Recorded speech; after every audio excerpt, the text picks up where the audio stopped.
खाण्यासाठी 40 कोटींची निविदा काढण्यात आली आणि त्यावरून आता वाद सुरू झालेला आहे। स्थानिक आमदारांनी आणि पालिका प्रशासनाने निविदा रद्द न केल्यास पालिकेच्या टेरेसवरून उडी मारण्याचा इशारा माजी आमदार नरेंद्र मेहतांनी दिला। तर आंदोलन करायची गरजच काय, ती निविदाच रद्द होणार आहे। मात्र मेहता 8वी पास असल्यामुळे त्यांना कळत नाही असं म्हणत आमदार गीता जैन यांनी मेहतांना टोला लगावला।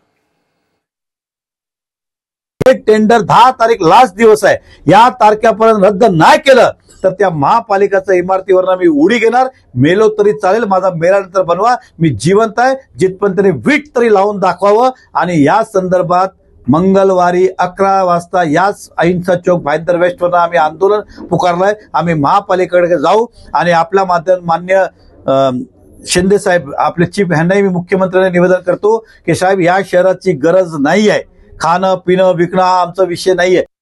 कशाला एवढे स्टंट करताय? टेक्निकल बाबत काय त्यांना माहित नाही का?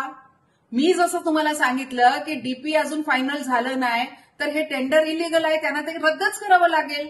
मग हे काय लोकांना दाखवायला असे स्टंट करताय का? कारण 8वी फेल आहे म्हणून त्यांना हे माहित नाही आहे का?